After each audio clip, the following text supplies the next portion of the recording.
نو زما ورونو مقصد د دې ټولې بیان سره مقصد دا دی چې ذهني باید سړی نه وي غلام، ذهني سړی باید د چا څه نه وي متاثره. موږ باید د هر مؤمن دا ایمان وي که ما ته موقع د جهاد فی سبیل الله برابر زه به د الله د رضا دپاره د الله د دین د دفاع دپاره به زه جهاد کوم، زه به د مجاهد کومک کوم، زه به د مجاهد نصرت کوم.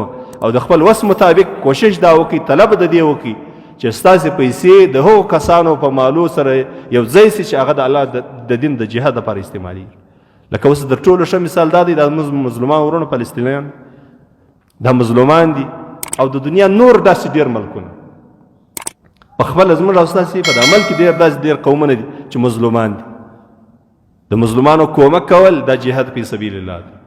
د مظلومانو سره درېدل په هر محاذ کې باید چې د مظلوم کومک سړی وکړي، مدد یې وکړي. د مظلوم ته باید سړی سات ورکړي، ورسره ودرېږي.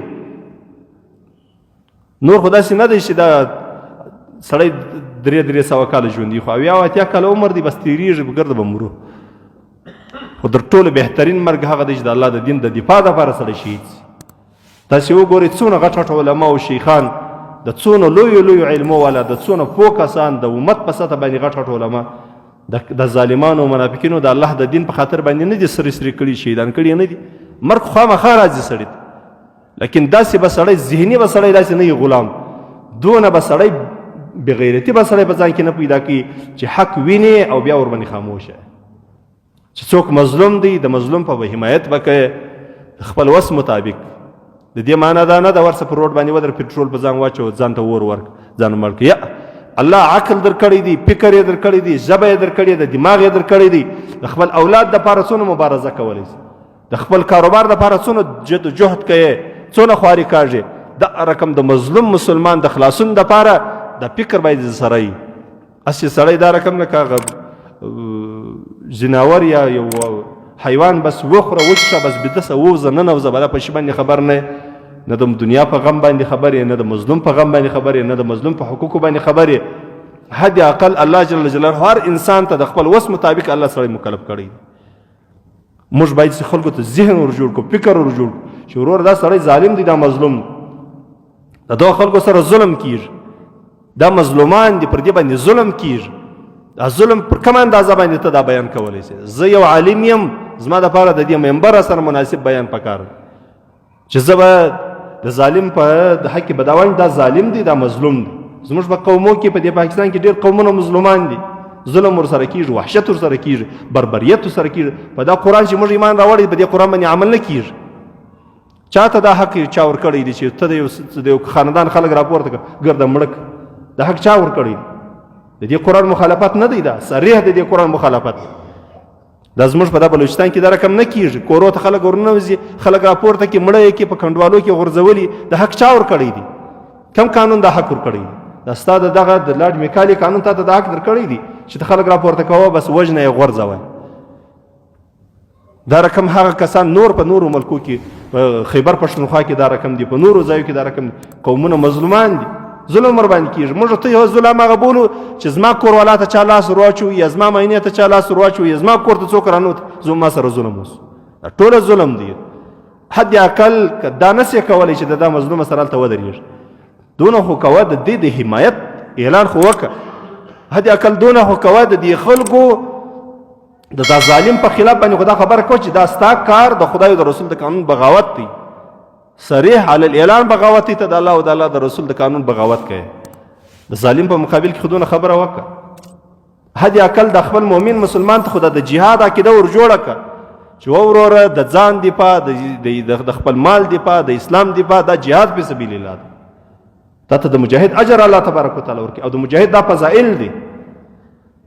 حد اقل دونه خو باید چې نه وکړو موږ خپل خلک نور بېدینه کړو، نور یې د الله د دینه سره لرې کړو، نور یې د الله جل جلاله د کلامه سره لرې کړو. خلکو له اسلام نه پرته اوسي، نعوذ بالله، چې دا څنګه مسلمانان موږ صرف او صرف ظلم یا ظالم هلته پیدېږي چې ما در غاړه ونیسي، چې زما په کور کې اور بل سي بیا زه وم یار زما سره ظلم شروع. نه، هر وخت به د ظالم په مقابل کې باید سړی ودرېږي، هر وخت باید چې د ظالم مخ ته سړی ودرېږي، د ظالم د خبرې رد وکړي. ما درته ویل مال د هر سړي د خپل وس مطابق سړی مکلف دی. څونه کولی شي چې ته د ظالم مخالفت وکړي، د مظلوم سات ورکړي؟ ته څونه کولی شي؟ حد اقل د خلکو ذهني فکری خلک جوړول، فکری طور باندې خلک جوړول چې دا ظالم دی دا مظلوم دی، دا مې انقلاب راولي، دا د ظالم د ظلم تا خلاصي، نن دې نه خلاصي سبا دې خلاصي، که سبا نه بل سبا دې خلاصي، که بل سبا نه بل سبا دې خلاصي. او که ته بس ورته بیده بس قرار په ما باندې غم نشته، بله زه خو دې خورم چرم یې ښه کار و ترتیب برابر دی. په دې باندې الله تبارک وتعالی موږ نه معافوي. الله جل جلاله دې موږ د ظالمانو د ظلم څخه وساتي. الله تبارک وتعالی دې د ټولو مظلومو قومو کومک مدد وکړي. او الله تبارک وتعالی دې موږ ته د الهي احکامو د عمل کولو توفیق را نصیب کړي چې زموږ رب له موږ څخه غواړي. یا زموږ پیغمبر ګورئ 3 وارې قسم کړی، 3 وارې په دا یو حدیث شریف کې رسول الله صلی الله علیه وسلم قسم وکړ چې قسم مې د الله په ذات کې به زما دا خوښه زه د دې غذا سم پاته سم. او بیا رسول الله صلی الله علیه وسلم بیا قسم په دې باندې کوي،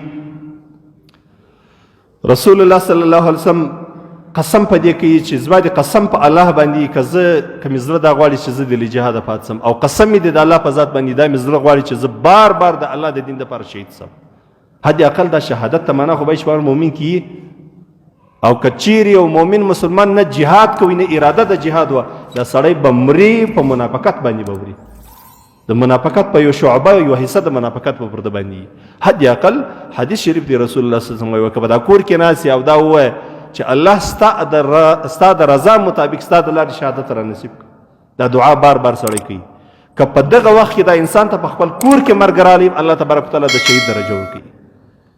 نو موږ خو ګر سره دا خبرې دی غورځولې دي لکه ګر سره د نورو قومو شي یا دا قرآن چې په نورو قومو نازل شوی، موږ له قرآنه دونه نه خبر یو.